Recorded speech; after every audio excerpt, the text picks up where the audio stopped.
Good morning, everyone. We have 22 members of the public registered to speak today. The first 30 minutes of public comment will be delivered at the board meeting, and the remainder will be posted online for the public and board members on Wednesday, December the 16th. I would like to remind our public speakers that in the interest of time and fairness to all speakers, we limit everyone to 2 minutes. Please be aware that there will be a warning beep to remind you that you have 30 seconds to conclude your remarks. Thank you for your patience and understanding throughout the virtual public comment session. Our first speaker is Assemblymember Robert Carroll. Good afternoon. I'm Assemblymember Robert Carroll, and I'm glad to be here and be able to testify to the MTA board. I think it is imperative that over the next 6 months to a year, as New York comes out of the COVID-19 pandemic, that we see no additional fare increases or service cuts to our buses and subways. I believe service cuts and fare increases would create a death spiral and send the 30% of strap hangers who are currently using the MTA fleeing to other modes of transportation. This will make it more difficult for the state and federal government to find future funds for the MTA to shore up its budget because of anemic ridership. What the MTA needs and should do right now is continue to work with our partners in Washington and in Albany to come up with additional revenue streams to shore up the MTA's budget and to make sure that when a vaccine has been widely distributed and New York is ready to reopen, that the MTA service is there to meet customers, tourists, and everyone else who uses it. It is then when we can start having long-term discussions about fares, service, but only then when we know that New York is on the road to recovery. So I urge you to, again, continue to keep working with partners in Washington and Albany to find those additional revenue streams or additional abilities to borrow, and do not raise the fare, do not cut service. Thank you. Our next speaker is Councilmember Idanis Rodriguez. Thank you, Chairman Bob Foy and the rest of the team on the board of the MTA for the job that you do, your dedication to run the largest public transportation system in the whole nation and the second one in the world. I think that, as I have said before in previous board meeting, we're going through a tough time. I know that you have to deal with this situation about a big gap and deficit that you have to address. At the same time that we are in the middle of this pandemic, at the same time that we hope to see the new administration, Biden and Harris, and the leadership of Senator Schumer, the Democratic Congressional Caucus, understanding that we need to provide the MTA the financial support that it is necessary to bring from DC. So I would like to ask you to do the best you can, and also I would like to ask Governor Cuomo, with the influence that he also had as a person that appointed the chairman, everyone, to please hold any plan to bring any fare increase. I think that January is going to be very important for everyone. With the new administration, I hope that the DC will listen and provide the resources that you need. I hope that also you and the rest of the leadership of the MTA will be able to look at radar and work with the private sector to bring more revenue. So let's work together, stop any effort to raise any fare, and let's get funding from federal, from DC. Thank you. Our next speaker is Congresswoman-elect Nicole Malliotakis. Hi, it's Nicole Malliotakis, New York State Assembly member and Congresswoman-elect for New York's 11th District, representing Staten Island and Southern Brooklyn. I do want to take this opportunity to address the board briefly. I'll keep my remarks brief because I already testified at the MTA hearing a couple of weeks ago against increasing tolls and fares on our community. But I do want to reiterate just how important the Staten Island Resident Discount Program is.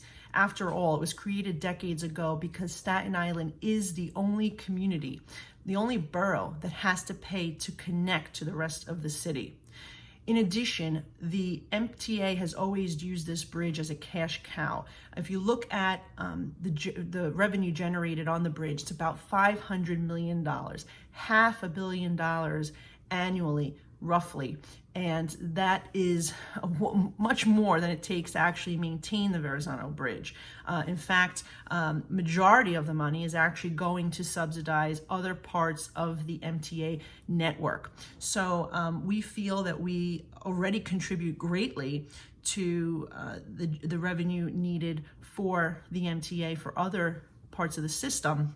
But in addition to that, with two-way split tolling that is happening now, the MTA is expected to generate an additional $12 million in revenue annually, and that should offset any need to reduce our discount or take it away. So I just want to reiterate just how important it is to our community that we maintain that discount. I'm looking forward to work with you and alternative options to help fund the system or look for savings, and I've been meeting with your senior legislative staff. Appreciate your time. Please leave the discount as is. Our next speaker is Tony Utano. Good morning, Chairman Boyd, agency presidents, and board members. I'm Tony Utano, president of the Transport Workers Union, Local 100. That's right. I'm joined in our union hall by Local 100's top officers and other union leaders. Mark Henry, the president of ATU Local 1056 in Queens. Yeah. Danny Casella, the president of ATU 726 in Staten Island. And John Cleary, chairman of ATU Local 1181, representing President Mike Cordiello. I'm also speaking on behalf of Anthony Simon, general chairperson of Association of Sheet Metal, Air, and Transportation Workers, the largest Long Island Railroad union. Anthony could not be here today. Together, we represent the overwhelming majority of your employees. That's right. We're united. We are united, That's right. and we want to make one thing absolutely clear. Come on. The MTA will be making a grave mistake That's right. if it moves forward with layoffs. That's This year, next year, or any year.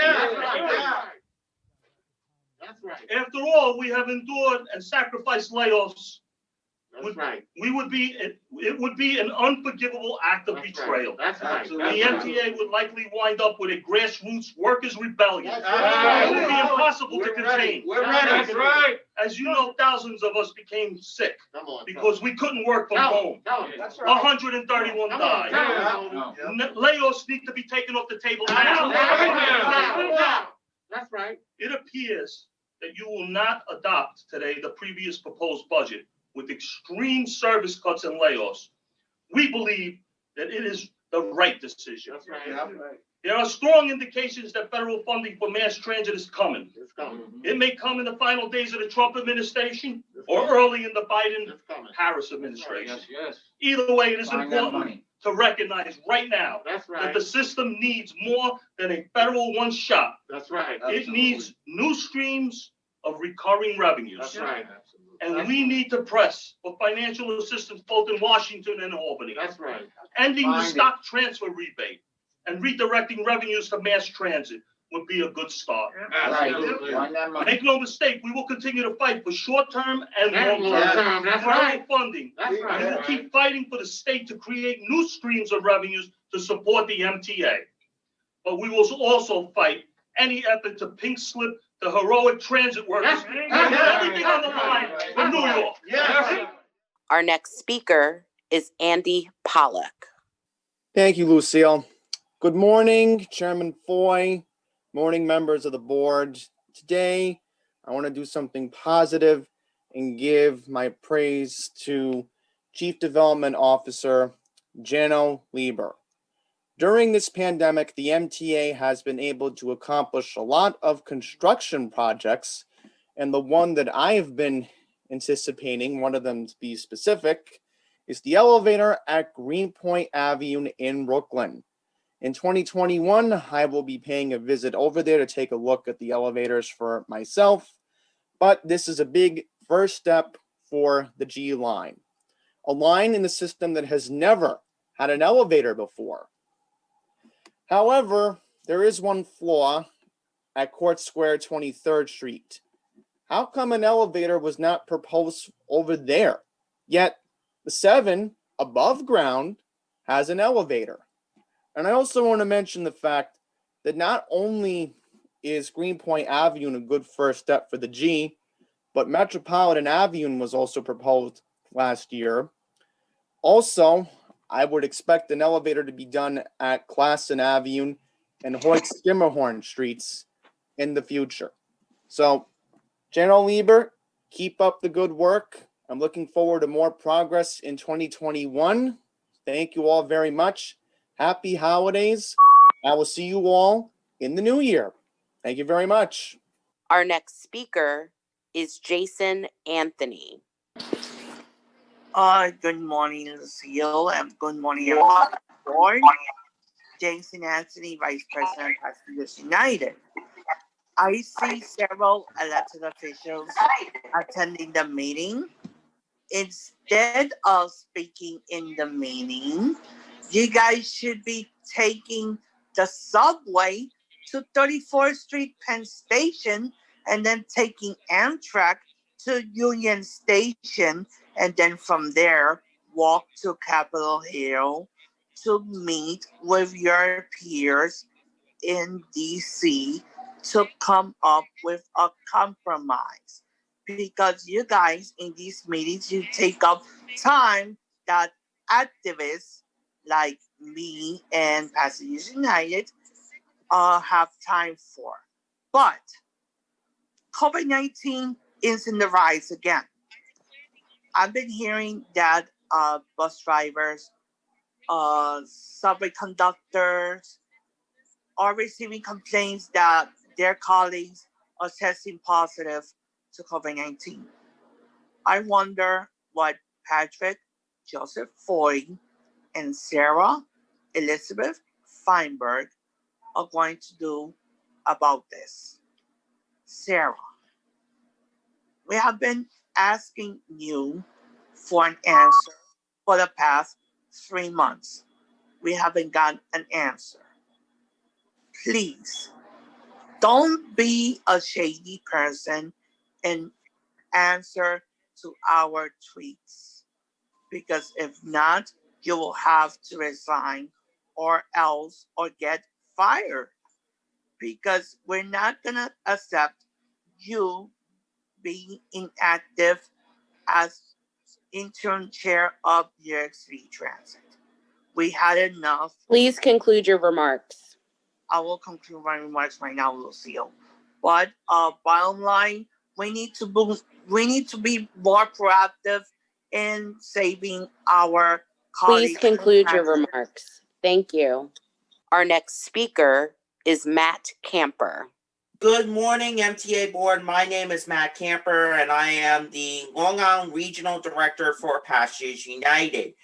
I'm here to talk about the 2021 budget. And, obviously, we are in a financial situation that we have never seen in the history of the MTA, even going back to the financial crisis in the 1940s.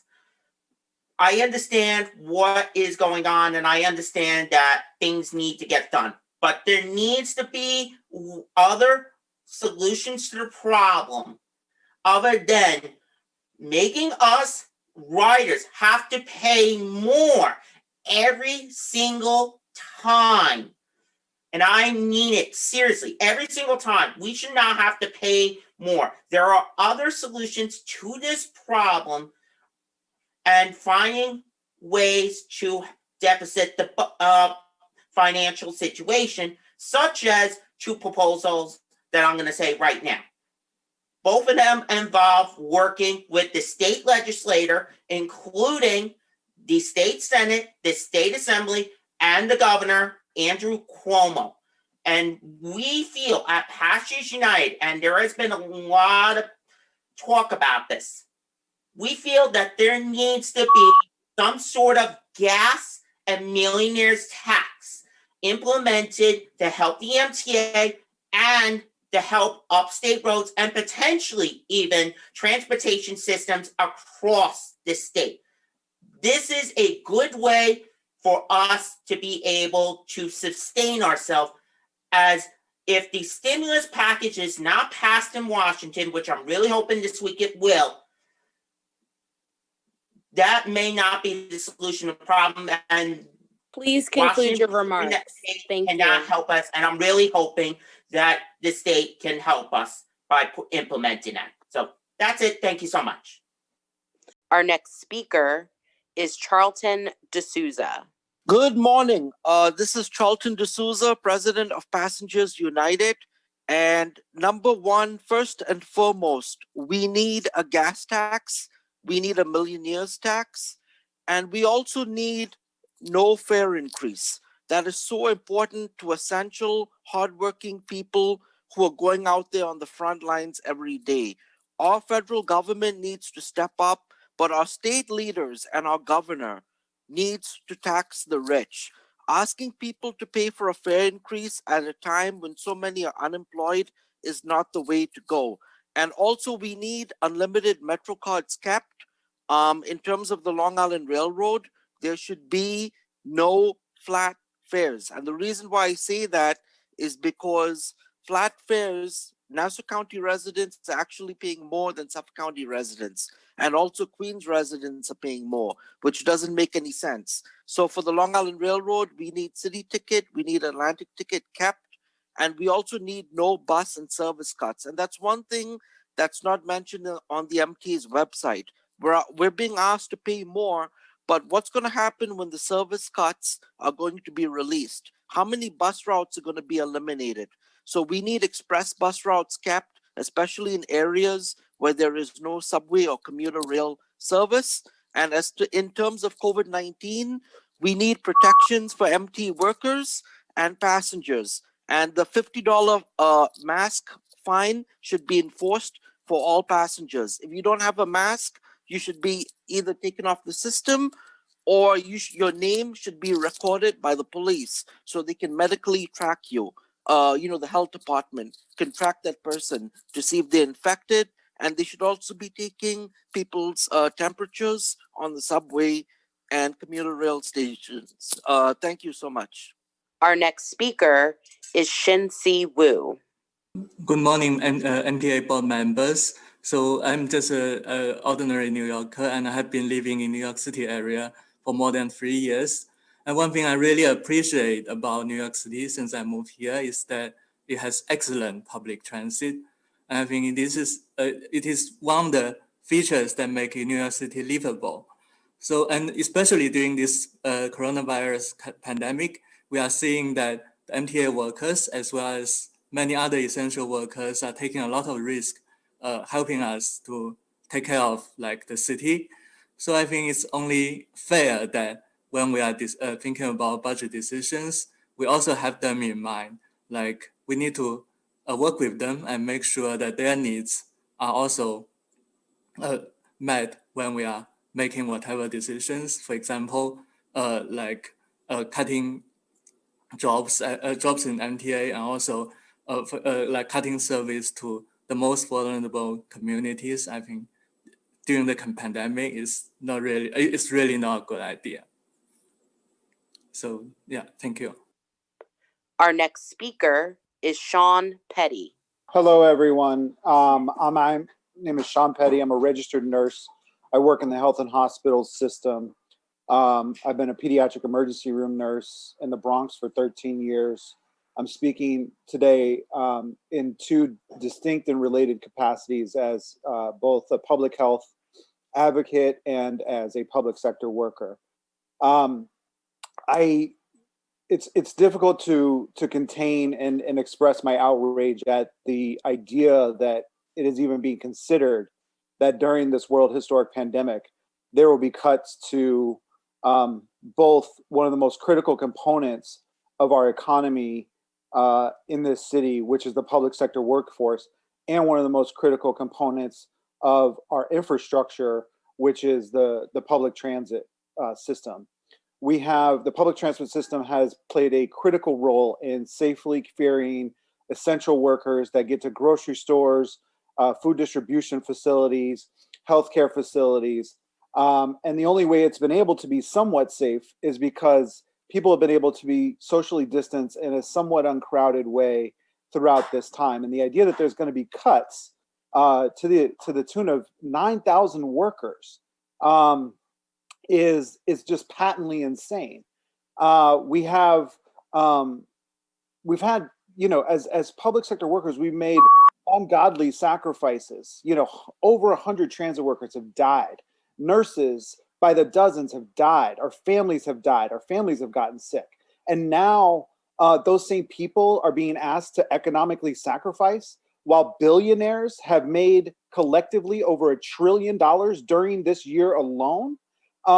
This is absolutely cannot happen.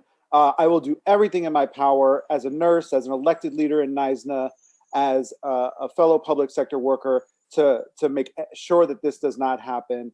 And there's other revenue sources. There are 14 bills in Albany right now that can be passed that would take care of this. Please conclude your remarks, sir. Thank you. And that is what has to happen. Thank you. Our next speaker is Elon Berman. First of all, it is an honor. It is an honor to meet you all. First thing I will say is, please change the rule about playing the first 30 minutes of the comments. Everybody deserves to be heard at these meetings, not just the first 30 minutes. People show up to these meetings to be heard, and they should not have to waste their breath for absolutely no reason just to find out that they were bumped out. Most importantly, I am very worried about the transit cuts you have planned if there is no federal funding. A lot of people depend on New York Transit to get to their jobs and to anywhere they want to go. Your plan of cutting 40% of the buses and the subways and cutting 50% of the Long Island Railroad and the Metro North will kill New York completely, and it will kill the environment completely.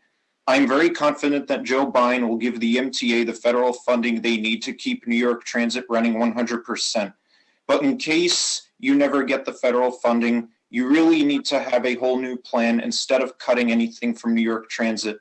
If you plan on cutting anything from New York Transit, you will definitely be in a much worse situation than your budget crunch, and you will put us in a terrible and devastating and depressing situation if you let these transit cuts go through. New Jersey is doing a gas tax, and they are raising taxes on the rich, the millionaires, and the billionaires, just so their transit keeps running 100%. New York must do the same thing to save the transit. It is much worse to cut half of the busiest transportation system in the country and to kill the environment than to have rich people pay a penny. Cutting anything from New York Transit, especially during a pandemic, is a terrible idea. I know ridership is dropping, but that does not mean that there will never be overcrowding. Please have a whole new plan instead of cutting anything from New York Transit. Transit plays a very important role in New York, and it holds New York together. Without transit, New York will die. Please have a whole new plan instead of cutting anything from New York Transit. All of New York Transit must Please conclude your remarks. Thank you. All of New York Transit must be saved. Thank you very much for hearing me out. Our next speaker is Yuki Endo.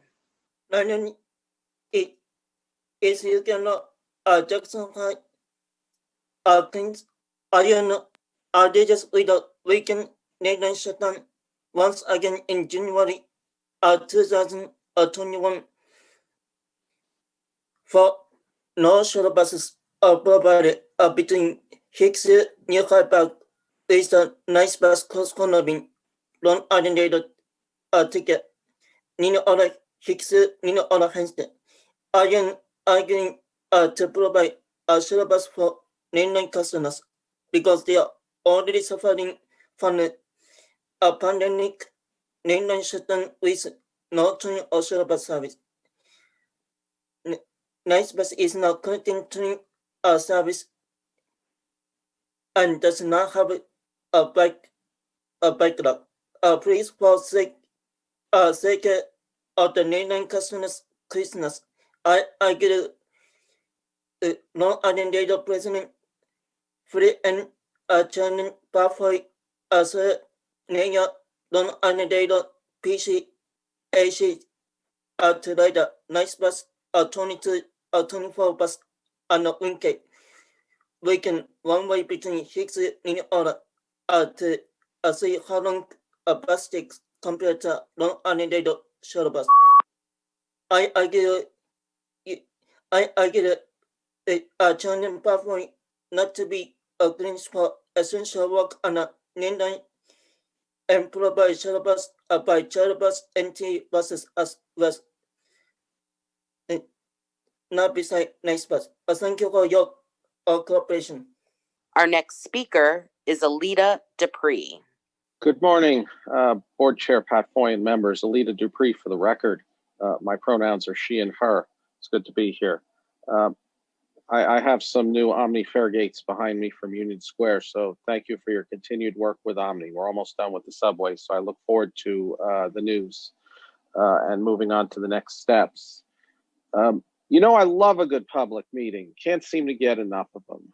Meetings are not just necessary, but they can be fun as well. So thank you. I appreciate the work with Greenpoint Station. I did get to catch some of the press conference. So we have a very good voice in Victor Calisi serving on your board. The MTA board is one of the most diverse boards that I know of. So that's definitely an asset. And I'm also catching up on your hate has no place in our transportation system. This is very important work that must always continue. And Grand Central Terminal was obviously the ideal place to launch that initial presentation. And it's not just a message for Grand Central or the subway or even New York City, but a very important message for the world. So I appreciate that. And I would like to see some permanence in our NYC transit leadership. Some may disagree with me, but I think Sarah Feinberg would be good at this type of work in leading New York City transit into the future on a permanent basis. And again, Grand Central is important. Let's not forget about our legendary traditions and history. The future of our system must never be in question, but always relevant to the future. Thank you. Our next speaker is Lisa Daglian. Greetings, I'm Lisa Daglian, Executive Director of the Permanent Citizens Advisory Committee to the MTA, PCAC. Today, you'll be voting on the MTA's 2021 budget. We don't envy the difficult decisions you'll be making that are largely due to the stalemate in Washington. The impact of lawmakers' inability to come to agreement on a stimulus package that addresses the needs of transit agencies will be felt by riders and economies, not just in New York, but across the United States. Hopefully, consensus on some relief will be reached in the coming days, and we thank our elected leadership, including Senator Schumer, for their efforts to make it happen. We look forward to having a friend of transit in the White House and the new and improved dynamic that will bring. Despite the gaping gap, we're dismayed that the budget you are voting on includes a 4% yield fare increase. We hope that everyone's testimony will be considered, including those who will testify on December 21st, before any decisions are made. We understand that in typical times we'd be due for a biennial increase, but these are not typical times. It's unfair to make those of us who have never left or have come back to transit pay for the losses in revenue from those who have not. We urge you to table the fare increase. Instead, look at other ways to fill the hole as we await help from Washington. Have you considered a higher increase for tolls while holding riders harmless? Toll revenue is rising as more people turn to driving. Ridership is still low and expected to remain that way for years to come. Raising fares will only push more people into cars, especially with looming service cuts. We should be looking at ways to incentivize transit ridership while reducing congestion and pollution. We understand that service cuts are not up for discussion at this meeting, but that it's critical that any reductions in service, any right sizing, essentially a service cut, be accompanied by public hearings, and that public input be a real consideration before any decisions are made. Transparency engenders trust. It's more important than ever that riders trust the MTA so they get back on board. Thank you, happy holidays, and happy New Year. Our next speaker is Andy Quito. Hello, guys. Good afternoon. My name is Andy Quito, and I'm here to speak about the incoming catastrophic budget cuts. You guys are proposing things to like help save the MTA, but the thing that will save the MTA for sure is you got to follow what New Jersey's doing. You know, get the millionaire tax passed, the gas tax. No, we need to tax the rich. We cannot be doing plans like cutting service or even what's that, put in a fee to collect the mail, a package. That's not fair. That's just gonna drive people to just pick up their package from there. That's one of the most idiotic thing that I ever heard. Just to say the MT a tax for picking up package delivered to your house, and then we're gonna get to mask policy. It's not being enforced, and those people that do not wear the mask on the subway should be taken off, put them in jail, or I think the fine should be raised to at least $500 for those not wearing the mask, because cases are going up. Each time while I'm on the subway, on the railroad, I see people with no mask on, which is just unbelievable. People just do not follow the rules, and there needs to be huge consequences. And like what my other previous speaker said, you should write their name down and have the health officials come to your house and get them tested for COVID. And one last thing, please fix up Jamaica Center. The situation's out of control over there. You guys don't even care about that either. I speak every single time about it, and nothing gets done. And also fair fares. You guys never mention about fair fares. What's going to happen with fair fares during this budget thing that you guys are doing right now for 2021? So please, we need an update for fair fares. So thank you so much. Happy New Year's and Merry Christmas. Our next speaker is Brian Fritsch. Hello, and thank you for the opportunity to testify today. My name is Brian Fritsch, and I'm the Manager of Advocacy Campaigns for Regional Plan Association. COVID has accelerated so much change for us all in 2020, and we believe the MTA must prepare to change as well. Even with a vaccine now forthcoming, projections indicate that transit ridership may only be 80% of pre-pandemic levels for an extended period as hybrid models of work persist. Since fares contribute 38% of the MTA's revenue, the agency must adjust course. The time to think big and bold is now. Because of the enormous budget deficits at the agency, we need to face our future. Ideas for change, like variable tolling on MTA crossings and one-person train operation, already exist. RPA has advocated for many of them for years. We just need the will to get it done. Deep and detrimental service cuts and a reduced capital program could cripple the region's economic recovery, which has already been highly inequitable and damaging to our most vulnerable residents. It could also leave the system unrecognizable, initiating a death spiral that could take decades to overcome. We desperately need help from the federal government now, but we also recognize Governor Cuomo's role in protecting essential workers and other transit-dependent New Yorkers. That includes protecting the MTA's dedicated funding from the state, continuing the work to implement congestion pricing, and advocating for and advancing additional. We desperately hope that cuts do not take place. If our federal and state governments leave us no choice, we must protect what's vital, including bus service in the outer boroughs, core subway capacity, and the maintenance of our current system. A strong, viable public transportation system that efficiently keeps our region moving is absolutely essential to an equitable recovery. Thank you. Our next speaker is Rachel Foss. Good morning. My name is Rachel Foss, and I'm the Senior Research Analyst for reInvent Albany. We advocate for more transparent and accountable New York government, including for authorities like the MTA. I'm here to sum up our message today as follows. The MTA board must not approve $148 million in fare hikes for 2021, while Governor Cuomo is planning to raid at least $600 million in MTA dedicated funds.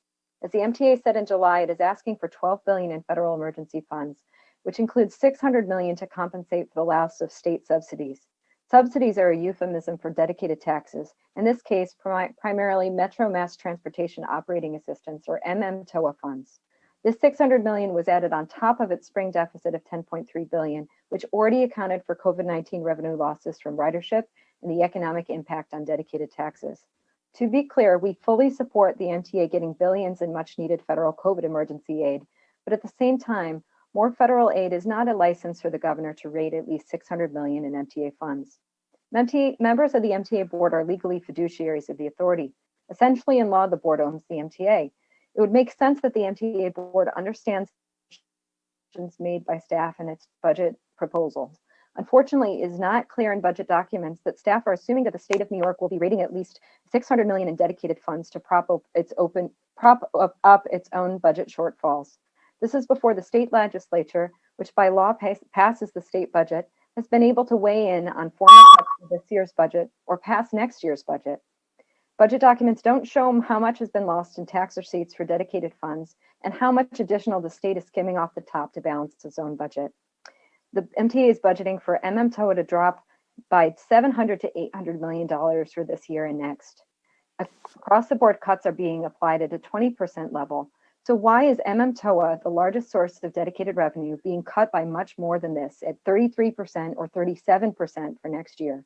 And where's the Please data conclude your remarks. Where's the data to show how much of this loss is due to tax receipt shortfalls? Again, it is unacceptable that the MTA is considering fair increases on riders. Please conclude your remarks. When the state is planning to rate its own dedicated funds. Thank you for your consideration. Our next speaker is Eric Cohen. Good morning. My name is Eric Cohen, and I come here today as a regular rider of the R train and until recently, several Brooklyn bus lines. I'd like to speak today about the MTA's pandemic response. Studies have shown that riding public transit is generally safe if everyone properly wears a mask. Yet, since I resumed commuting part-time in October, I have filed 16 complaints regarding MTA employees not wearing masks properly or at all. These have included bus operators, train crew, station agents, and car cleaners. In some cases, I've repeatedly reported the same employees along the R line and B41 bus route. The MTA's Twitter accounts are strewn with customer complaints about lack of mask compliance on subways and buses. MTA employees should be setting an example for all customers to follow, but for whatever reason, this is not happening. By this point in the pandemic, properly wearing a mask should be considered as essential as wearing a shirt or pants. Yet, even when your excellent customer service staff pledge to escalate mask issues to supervision, there are few visible results. Why is the MTA's response to a public health emergency so indifferent? The MTA has spoken about fare hikes and the need to close a budget gap brought on by a loss of revenues. Quite honestly, it will not matter what the MTA sets the fare to if it does not quickly restore the public's faith in the safety of the transit system. If you're wondering why ridership has plummeted, look no further than me. My response to seeing unmasked bus operators has been to completely stop riding buses. And if I could, I would stop riding the subway as well. If the MTA loses customers like me, who have been lifelong advocates for public transit, it is going to be in enormous trouble. Our next speaker is Christopher Greif. Good afternoon. I'm Christopher D. Greif. As a member of transit, as well as an advocate for people with disability, I'd like to remind MTA, but also remind our federal officials, we definitely need the money for our capital. That is not just the elevators, the ramps, but we need it on this update our trains of buses, including our accessorized vehicles. We also need to do a lot more advocating because our MTA has been advocating when they do their press conference. But we need to remind that our board, we do not want to see these cuts. We do not want to see anything being discontinued. This happened 10 years ago. 10 years ago, we had buses being cut, but not accessibility can travel. They had to travel almost 4 buses to their destination subway. We cannot have that again 10 years ago. We now need to move on to the future. So if our elected officials are listening, I swear to you right now, please do not cut or please put the funding into the MTA so we can get our capital elevators in, our stations up to date, buses and trains all up to date. Especially, I do not want to see our MTA employees getting cut or discontinued or laid off at all. Thank you. Our next speaker is Felicia Park Rogers. Good afternoon. My name is Felicia Park Rogers, and I am the Director of Regional Infrastructure Projects for Tri-State Transportation Campaign a regional advocacy and policy organization working to reduce congestion, pollution, and to improve commutes. As we are in the midst of the holiday season, first of all, I would like to express my deep condolences once again to all of the families and friends of MTA workers who died this year due to COVID-19. I urge the MTA board to please push hard for transit workers to receive priority access to the coronavirus vaccine in order to protect these essential workers, as well as to keep transit, our region's lifeblood, running smoothly. As we all know, these are unprecedented times. The board is facing an impossible set of choices between worse and even more worse, as you confront the incomprehensible budget gap left in the wake of significantly reduced revenue from fare box taxes and tolls. It is long past time for the federal government to pass federal emergency relief, including $32 billion in funds for transit. The current so-called 908 proposal, which includes $15 billion for transit, is a good start, but it is not enough. We call on the federal Congress and particularly the Senate to stop its politicization of emergency relief funds for our nation and to immediately pass a proposal that includes meaningful aid for transit. Meanwhile, in the absence of federal aid, the state of New York must step up to support the MTA, even during this extremely painful time when all areas of the government are facing a dire budget crisis.